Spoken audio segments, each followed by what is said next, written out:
ഒരു കമ്പ്യൂട്ടർ എടുക്കാൻ പോകുന്ന സമയത്ത് നമുക്ക് വരുന്നൊരു ഡൗട്ടാണ്, ലാപ്ടോപ്പ് എടുക്കണോ അതോ ഒരു ഡെസ്ക്ടോപ്പ് PC എടുക്കണോ എന്നുള്ളത്. ലാപ്ടോപ്പ് ആയാലും ഡെസ്ക്ടോപ്പ് ആയാലും രണ്ടിനും അതിൻ്റേതായ ഗുണങ്ങളും പോരായ്മകളും ഉണ്ട്. ഇതിനെക്കുറിച്ച് ഡീറ്റെയിൽഡ് ആയിട്ട് നമുക്ക് നോക്കാം. ഇത്ര വലിയ ഡെസ്ക്ടോപ്പിനെ ചെറുതാക്കിയിട്ട് ഈ സൈസിലാണ് നമുക്ക് ലാപ്ടോപ്പ് കിട്ടുന്നത്.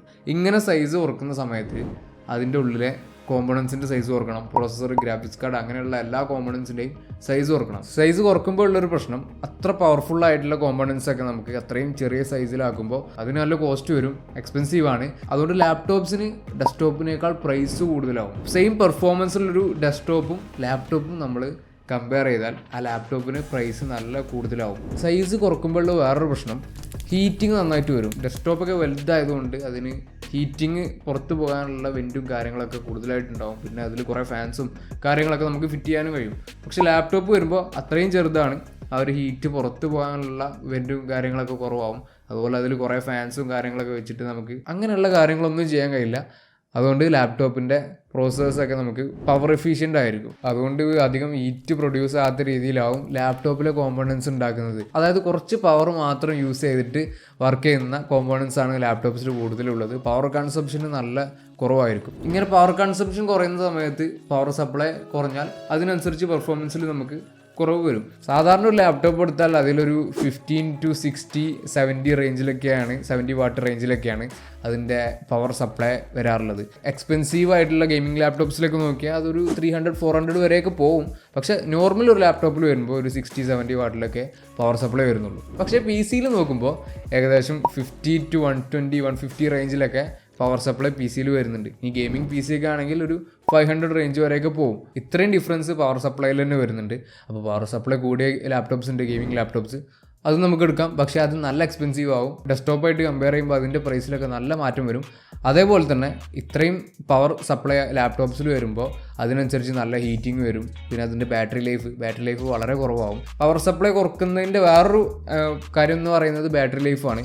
നമ്മൾ പോർട്ടബിലിറ്റി കണ്ടിട്ടാണ് ലാപ്ടോപ്പ് എടുക്കാറുള്ളത്. അപ്പോൾ അതിന് നമുക്ക് ബാറ്ററി ലൈഫും ഇമ്പോർട്ടൻ്റ് ആണ്. ഇങ്ങനെ നമ്മൾ കൂടുതൽ പവർ കൂടിയ ലാപ്ടോപ്സ് ആകുന്ന സമയത്ത് അതിൻ്റെ ബാറ്ററി ലൈഫ് കുറയും. അപ്പോൾ ഇങ്ങനെ നമുക്ക് നല്ല പെർഫോമൻസ് തരുന്നൊരു ലാപ്ടോപ്പ് എന്ന് പറയുമ്പോൾ അതിൻ്റെ സൈസ് കൂടാനുള്ള ചാൻസ് ഉണ്ട്, അതിൻ്റെ ബാറ്ററി ലൈഫ് കുറയും, ഹീറ്റിംഗ് കൂടാനുള്ള ചാൻസ് ഉണ്ട്. ഇങ്ങനെ പല പ്രശ്നങ്ങളും വരുന്നുണ്ട്. അതേപോലെ തന്നെ വേറൊരു കാര്യം, ഒരു ഡെസ്ക്ടോപ്പും ലാപ്ടോപ്പും എടുത്തിട്ട് ഇതിൽ രണ്ടിലും സെയിം ഗ്രാഫിക്സ് കാർഡാണ് വരുന്നത് എന്ന് വിചാരിക്കുക. ഇപ്പോൾ രണ്ടിലും സെയിം മോഡൽ ഗ്രാഫിക്സ് കാർഡ് വരുന്നുണ്ട്. ഉദാഹരണത്തിന് GTX 1650 എന്ന് പറഞ്ഞ ഗ്രാഫിക്സ് കാർഡ് എടുക്കാം. ഒരു ലാപ്ടോപ്പിലും ഡെസ്ക്ടോപ്പിലും സെയിം മോഡലാണ്. പക്ഷെ ചിലർ വിചാരിക്കും ഈ രണ്ട് ഗ്രാഫിക്സ് കാർഡിനും സെയിം പെർഫോമൻസ് ആണെന്ന്. ഒരിക്കലുമല്ല. കാരണം ഡെസ്ക്ടോപ്പിൽ വരുന്ന ആ വലിയ ഗ്രാഫിക്സ് കാർഡിൻ്റെ ചെറിയ വെർഷനാണ് ലാപ്ടോപ്സിൽ വരുന്നത്. ഡെസ്ക്ടോപ്പിൻ്റെ ഗ്രാഫിക്സ് കാർഡ് നോക്കിയാൽ നമുക്ക് കാണാം 2-3 ഫാൻസും അങ്ങനെയുള്ള പല കാര്യങ്ങളും ഉണ്ടാവും. പക്ഷേ ലാപ്ടോപ്പിൽ വരുമ്പോൾ ചെറിയൊരു സംഭവം, ലാപ്ടോപ്പിൻ്റെ ഉള്ളിൽ ഒതുക്കാൻ പറ്റുന്ന ചെറിയൊരു കോമ്പോണൻ്റാണ് അതിൽ വരുന്ന ഗ്രാഫിക്സ് കാർഡ്. അതുകൊണ്ട് തന്നെ നമുക്കതിൽ പെർഫോമൻസിൽ മാറ്റങ്ങൾ കാണാം. ഡെസ്ക്ടോപ്പിൽ സെയിം മോഡൽ ഗ്രാഫിക്സ് കാർഡ് ആണെങ്കിലും അതിൽ പെർഫോമൻസ് കൂടും. പെർഫോമൻസിൻ്റെ കാര്യത്തിൽ എന്തായാലും ഡെസ്ക്ടോപ്പ് തന്നെയാണ് മുന്നിൽ. പക്ഷേ ആ ഒരു ലെവൽ പെർഫോമൻസ് കിട്ടണമെന്നുണ്ടെങ്കിൽ നമ്മൾ കുറച്ച് എക്സ്ട്രാ പണം മുടക്കിയാൽ നമുക്ക് നല്ല ലാപ്ടോപ്സ് കിട്ടും. കിട്ടാത്ത പ്രശ്നങ്ങളൊന്നുമില്ല. പക്ഷേ അതിൻ്റെ കൂടെ തന്നെ ഈ ബാറ്ററി ലൈഫ്, ഹീറ്റിംഗ്, അങ്ങനെയുള്ള കുറച്ച് പ്രശ്നങ്ങളൂടെ വരാനുള്ള ചാൻസ് ഉണ്ട്. ഇനി ഡെസ്ക്ടോപ്പിൻ്റെ വേറൊരു അഡ്വാൻറ്റേജ് അപ്ഗ്രേഡബിലിറ്റിയാണ്. നമുക്ക് ഇഷ്ടമുള്ള പാർട്സ് ഡെസ്ക്ടോപ്പിൽ പോയിട്ട് അപ്ഗ്രേഡ് ചെയ്യാം. Graphics card, processor, power supply, അങ്ങനെ നമുക്ക് വേണ്ട ഏത് കോമ്പണൻറ്റ് വേണമെങ്കിലും നമുക്ക് അപ്ഗ്രേഡ് ചെയ്യാനുള്ള ഓപ്ഷൻ കമ്പ്യൂട്ടറിൽ വരുന്നുണ്ട്. അത്യാവശ്യം നല്ല കപ്പാസിറ്റി ഉള്ള മദർ ബോർഡാണ് ആ PC-ക്ക് വരുന്നതെന്നുണ്ടെങ്കിൽ അതിൽ നമുക്ക് വലിയ രീതിയിലുള്ള അപ്ഗ്രേഡ്സ് ഒക്കെ കൊണ്ടുവരാൻ കഴിയും. പക്ഷേ ലാപ്ടോപ്പിൽ അങ്ങനെയുള്ള കാര്യങ്ങളൊക്കെ ലിമിറ്റഡ് ആണ്. RAM, SSD, അങ്ങനെ കുറച്ച് കാര്യങ്ങൾ മാത്രമേ, ഇത് രണ്ടും മാത്രമേ നമുക്ക് മെയിനായിട്ട് ലാപ്ടോപ്പിൽ അപ്ഗ്രേഡ് ചെയ്യാൻ കഴിയുന്നുള്ളൂ. ചില ലാപ്ടോപ്സിൽ അങ്ങനെ ഒന്നും അപ്ഗ്രേഡ് ചെയ്യാനുള്ള ഓപ്ഷനും വരുന്നില്ല.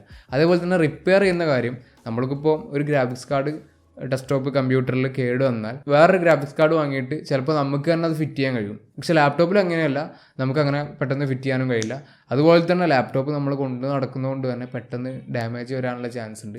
അങ്ങനെ ഓവറോൾ നോക്കുമ്പോൾ റിപ്പയർ ചെയ്യുന്ന കാര്യത്തിലും അപ്ഗ്രേഡബിലിറ്റി അങ്ങനെയുള്ള കാര്യങ്ങളൊക്കെ നോക്കുമ്പോൾ ഡെസ്ക്ടോപ്പാണ് കുറച്ചുകൂടെ നല്ലത്. ഇനി ലാപ്ടോപ്പിൻ്റെ അഡ്വാൻറ്റേജ്, ലാപ്ടോപ്പിന് അങ്ങനെ പ്രത്യേകിച്ച് ആർക്കും അറിയാത്ത അഡ്വാൻറ്റേജ് ഒന്നുമില്ല. പോർട്ടബിൾ ആണ്. അതല്ലാതെ നമുക്ക് പ്രത്യേകിച്ച് അഡ്വാൻറ്റേജ് ലാപ്ടോപ്പിൽ വരുന്നില്ല. ഇത്രയൊക്കെ അഡ്വാൻറ്റേജ് ഡെസ്ക്ടോപ്പ് PC-ക്ക് ഉണ്ടെങ്കിലും അതിൻ്റെ ഏറ്റവും വലിയൊരു പോരായ്മ പോർട്ടബിലിറ്റിയാണ്. കാരണം പോർട്ടബിലിറ്റി എല്ലാവർക്കും ആവശ്യമുള്ളതാണ്. പല യൂസേജിനും നമുക്ക് പോർട്ടബിൾ ആയിട്ടുള്ള ലാപ്ടോപ്പാണ് വേണ്ടത്. പല വർക്കിനും പോകുന്ന സമയത്ത് നമുക്ക് ലാപ്ടോപ്പ് ആവശ്യം വരും. പക്ഷേ ഡെസ്ക്ടോപ്പ് എടുത്താൽ നമുക്കങ്ങനെ പല സ്ഥലത്തും കൊണ്ടുപോകാൻ കഴിയില്ല. നമുക്ക് പല ട്രാവൽ ചെയ്തിട്ടൊക്കെ യൂസ് ചെയ്യുന്നവരാണെന്നുണ്ടെങ്കിൽ എന്തായാലും ഡെസ്ക്ടോപ്പ് എടുക്കുന്നത് പണിയാണ്. പോർട്ടബിലിറ്റി ഒന്നും നമുക്ക് ആവശ്യമില്ല. നമ്മൾ അങ്ങനെ പല സ്ഥലത്തും ലാപ്ടോപ്പ് അങ്ങനെ കമ്പ്യൂട്ടർ കൊണ്ടുപോകേണ്ട ആവശ്യമൊന്നും ഇല്ലയെന്നുണ്ടെങ്കിൽ ഉറപ്പായിട്ടും നമ്മളൊരു ഡെസ്ക്ടോപ്പ് എടുക്കുന്നതാണ് നല്ലത്. പക്ഷെ ഭാവിയിൽ നമുക്ക് പോർട്ടബിലിറ്റി ആവശ്യം വന്നാൽ അത് പിന്നെ റിഗ്രറ്റ് ചെയ്യരുത്. അതുകൊണ്ട് ഇങ്ങനെ ഒരു കൺഫ്യൂഷൻ വരുമ്പോൾ ആലോചിച്ച് തീരുമാനം എടുക്കണം. ഒന്നെങ്കിൽ ഡെസ്ക്ടോപ്പ് ലെവൽ പെർഫോമൻസ് തരുന്ന ലാപ്ടോപ്പ് വേണമെന്നുണ്ടെങ്കിൽ എക്സ്ട്രാ പണം മുടക്കാം. അതല്ലാന്നുണ്ടെങ്കിൽ കുറച്ച് പെർഫോമൻസ് സാക്രിഫൈസ് ചെയ്തിട്ട് നമുക്ക് പോർട്ടബിൾ ആയിട്ടുള്ള ലാപ്ടോപ്പ് എടുക്കാം. നമ്മുടെ സിറ്റുവേഷൻ അനുസരിച്ച് നമുക്ക് ചൂസ് ചെയ്യാം. എന്തെങ്കിലും ഡൗട്ട് ഉണ്ടെങ്കിൽ കമൻറ്റ് ചെയ്യാം. അടുത്ത വീഡിയോയിൽ കാണാം. ബൈ.